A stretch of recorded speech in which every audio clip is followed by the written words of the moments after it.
भागो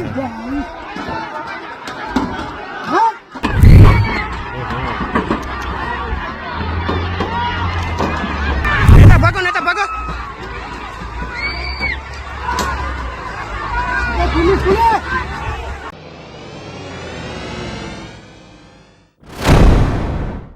आदाब, मैं हूं मुमताज आलम रिजवी और मैं बात करूंगा जिहाद के सिलसिले में। जब जब जुल्म होगा तब तब जिहाद होगा, यह कहना है जमीयत उलमा हिंद के सदर मौलाना महमूद असद मदनी का।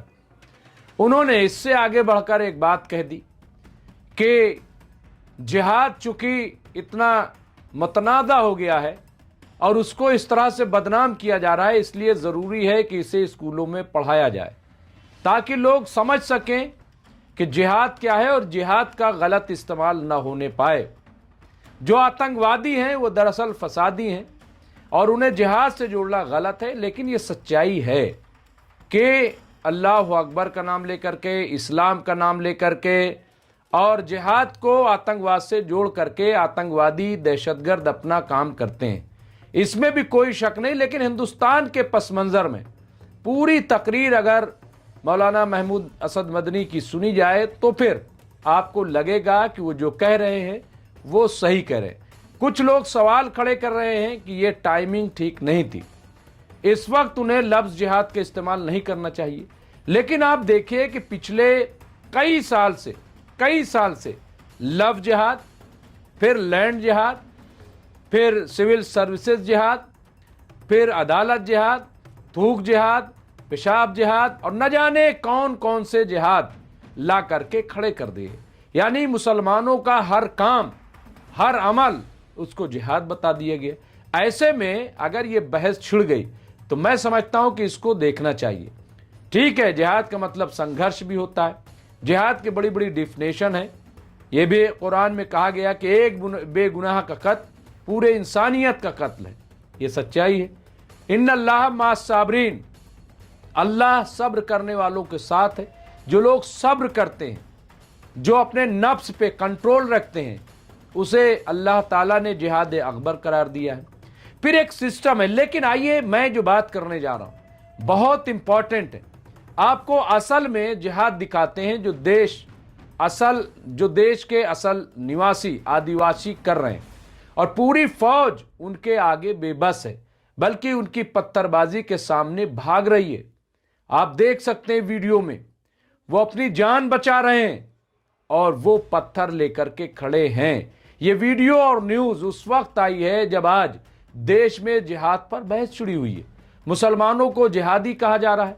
जमीयत उलमा हिंद के सदर मौलाना महमूद मदनी ने अपने इजलास में ये कह दिया कि जब जब जुल्म होगा तब तब जिहाद होगा, तो एक हंगामा खड़ा हो गया। एतराज़ सिर्फ ये है कि लफ्ज़ जिहाद क्यों कह दिया। ये लफ्ज़ तो आतंकवादी इस्तेमाल करते हैं, मतलब जो आतंकवादी इस्तेमाल करें वो हम न करें। वो तो अल्लाह का नाम लेकर बेगुनाहों का कत्ल करते हैं, तो क्या हम अल्लाह या मुसलमान अल्लाह का नाम लेना छोड़ दें? वो टोपी लगाते हैं, दाढ़ी रखते हैं, तो क्या हम ये सब करना बंद कर दें? आतंकवादियों से सबसे ज़्यादा अगर कोई मुतासिर है तो मुस्लिम देश ही है और मुस्लिम देश ही परेशान है। देश का मुसलमान हमेशा आतंकवाद के खिलाफ खड़ा रहा है और आज भी आतंकवाद के खिलाफ देश का मुसलमान खड़ा है और इसका इतराफ़ खुद हमारी हुकूमतों ने किया है। इस बात का अंदाज़ा खुद सरकार में बैठे लोगों को भी है। लेकिन राजनीति करनी है।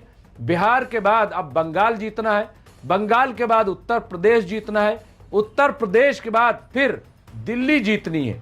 अफसोस की बात यह है कि भाजपा सरकार और भाजपा हर वक्त चुनावी मोड में रहते हैं। सरकार ये बनाते हैं लेकिन चलाता कोई और है। अब मैं सबसे पहले वो तस्वीर दिखाता हूं। सोशल मीडिया एक्स प्लेटफॉर्म पर वो तस्वीर सामने आई है और टीएस सिंहदेव उन्होंने आदिवासियों का एक वीडियो शेयर करते हुए उन्होंने जो लिखा है, कोट करके मैं बता रहा हूं, कोट, सरकार जिनकी प्रतिनिधि है उन्हीं पर लाठियां बरसा रही है। सरगुजा जिले के लखनपुर विकासखंड के ग्राम परसोडिकला का आज एक दृश्य लोकतंत्र को शर्मिंदा करने वाला है, जहां गुजरात की एक निजी कंपनी से सरकारी खदान में उत्खनन कराया जा रहा है और विरोध कर रहे स्थानीय ग्रामीणों पर पुलिस का लाठीचार्ज और आंसू गैस के गोले बरसाई गई हैं। यही है वो गुजरात मॉडल जिसे देश वाराणसी और अयोध्या में भी देख रहा है, जहां स्थानीय लोगों के रोजगार और संसाधनों पर बाहर की कंपनियों और लोगों का कब्जा कराया जा रहा है और स्थानीय समुदायों के अधिकारों की पूरी तरह से अनदेखी कर दी गई है। सरकार का काम जनता की रक्षा करना है, उन्हीं पर लाठियां चलाना नहीं। छत्तीसगढ़ के लोगों के हक, जमीन और भविष्य का इस तरह दमन नहीं किया जा सकता। अंत कोट। इसी तरह आलोक शुक्ला भी लिखते हैं सोशल मीडिया प्लेटफॉर्म पर। उन्होंने क्या कहा वो भी सुन लीजिए। आदिवासी समाज जिस जंगल जमीन की कई पीढ़ियों से रक्षा करते आए हैं, उसे अब इतनी आसानी से कैसे छोड़ देगा। संविधान कानून जरूर अनुसूचित क्षेत्रों के हितों में है, लेकिन उसे लागू करने वाली सत्ता पूंजीपतियों की गुलाम है। आज ये हालात छत्तीसगढ़ के सरगुजा में स्थित अमेरा कोयला खदान के विस्तार परियोजना के लिए जारी जमीन अधिग्रहण के कारण बने, जहां बिना ग्राम सभा सहमति के ही जमीन छीनी जा रही है। कोयला खदान SECL की है, लेकिन इसका संचालन गुजरात की एक निजी कंपनी करती है। क्या यह सच नहीं है कि आज अडानी, अब ये अनकोड है, अब ये मैं कह रहा हूं, क्या यह सच नहीं है कि आज अडानी और अंबानी के हाथों पूरे देश को गिरवी रखा जा रहा है। किसी ने कहा है कि अगर देश पर देर तक हुकूमत करनी है तो सबसे पहले देश के लोगों को कटोरा थमा दो, भिखमंगा बना दो, फिर आराम से सरकार में बने रहो। आज $1 के मुकाबले हमारा रुपया 90 पार कर गया है। क्या कोई इस पर बोल रहा है? कहीं कोई प्रोटेस्ट हो रहा है? जब मोदी जी गुजरात के CM थे तो कहते थे जितना रुपया गिरता है उतना देश गिरता है, लेकिन अब उन्हें ये बात याद नहीं है। देश में हिंदू मुस्लिम की आड़ में बहुत बड़ा खेल खेला जा रहा है। पूरा मीडिया सरकार और सरमायाकारों के लिए काम कर रहा है। क्यों न करे, क्योंकि अब मीडिया भी तो उन्हीं का है। क्या वजह है कि अडानी सारे मीडिया चैनल को खरीद रहे हैं? वजह साफ है कि उनके एजेंडे को हवा दी जाए, उनका एजेंडा चलाया जाए, हिंदू मुस्लिम करो, ताकि वो आसानी से अपने प्रोग्राम को आगे बढ़ा सकें। जंगलों की लूट हो रही है, कोई बोलने वाला नहीं है, और जो बोल रहे हैं उनकी कोई सुनने वाला नहीं है। आज तरक्की के नाम पर मंदिर भी तोड़े जा रहे हैं, जंगल भी काटे जा रहे हैं, सरकारी जमीनों को मुफ्त में सरमायाकारों को दिया जा रहा है, लेकिन अब्दुल के नाम पर सबको चुप कराया जा रहा है। अब आप एक बार वीडियो देखिए।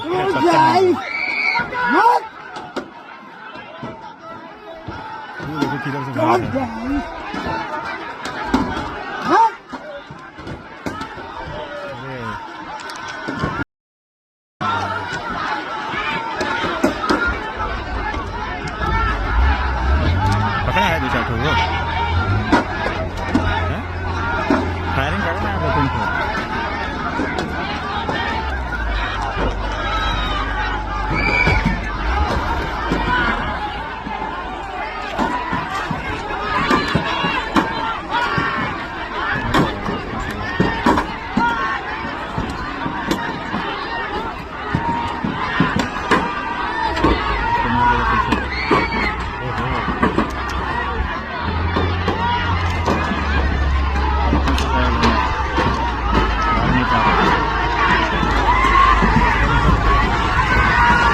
नेता भागो, नेता भागो।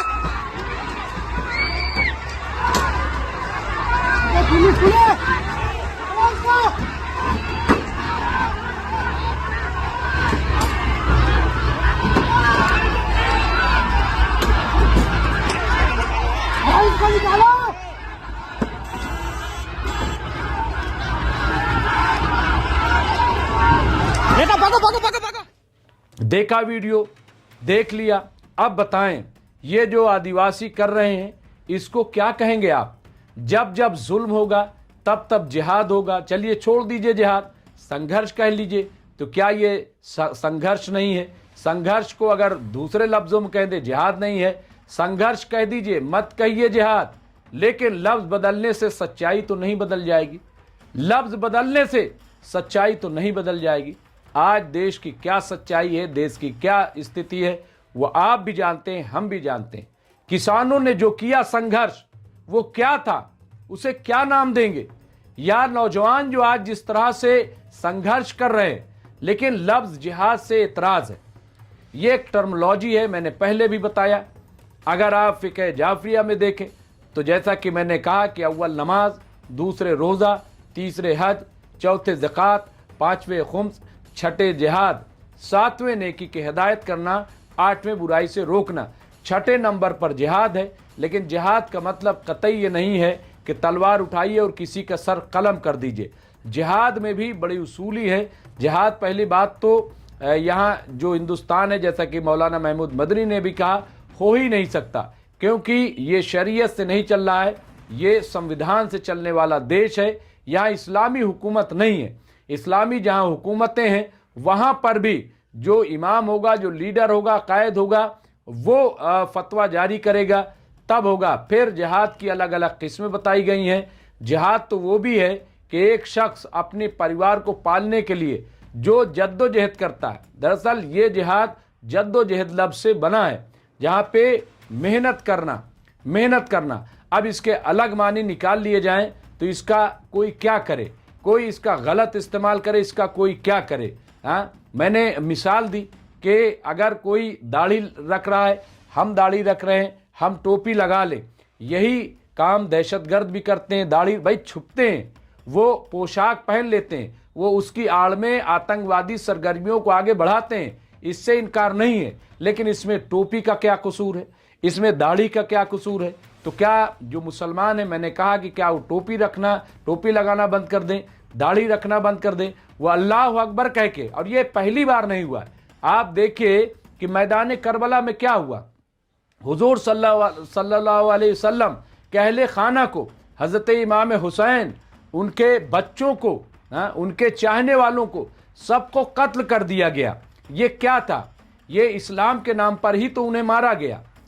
जो दूसरी तरफ मारने वाले थे वो भी अल्लाह अकबर कह रहे थे, वो भी हाफ़िज़ कुरान थे, वो भी अपने आप को नमाजी कहते थे, रोज़ादार कहते थे, सब कुछ कहते थे, और फतवा भी लाए थे।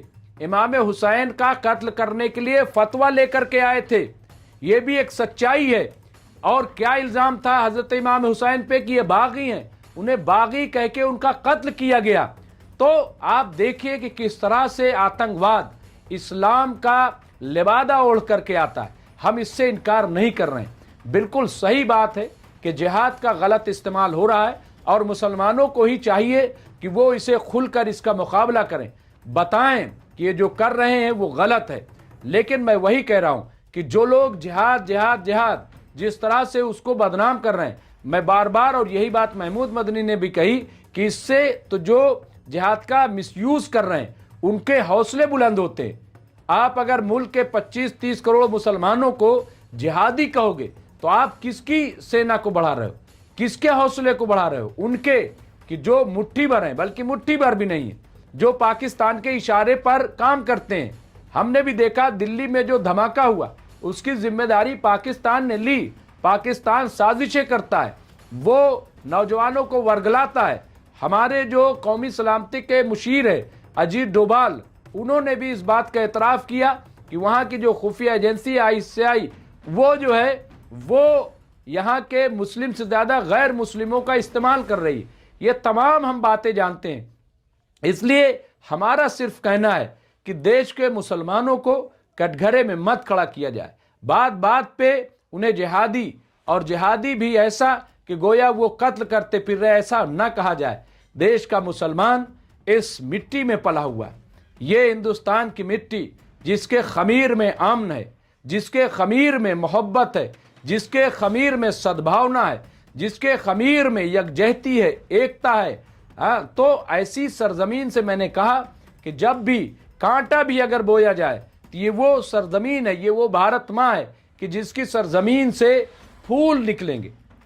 इसलिए इस सरजमीन का रहने वाला, इस सरजमीन में पलने बढ़ने वाला, ना तो कभी आतंकवादी हो सकता है, ना तो कभी फिरका परस्त हो सकता है। और जो ऐसा करता है, हम ये समझेंगे कि वो कहीं से गाइडेड है, कहीं से उसे गाइड किया जा रहा है। ये हमारी देश की ताकत है। आज हमारा देश पूरी दुनिया के लिए मरकज बना हुआ है। और उसकी वजह यह है कि हिंदुस्तान, ये माफ कीजिएगा जो लोग कहते सोने की चिड़िया था, नहीं, आज भी हमारा भारत देश सोने की चिड़िया है और इसकी हिफाजत करना हम सब की जिम्मेदारी है। तो आइए ये तमाम नफरती बातें खत्म कर दें। आपको लफ्ज जिहाद से इतराज है, ठीक है, लेकिन इसको समझिए, हर चीज को जिहाद से मत जोड़िए। बहरहाल इस सिलसिले में जो भी अपडेट होगा हम आपको अपडेट करते रहेंगे। देखते रहिए एमएमसी न्यूज इंडिया। बहुत बहुत शुक्रिया। मैं मुमताज आलम रिजवी।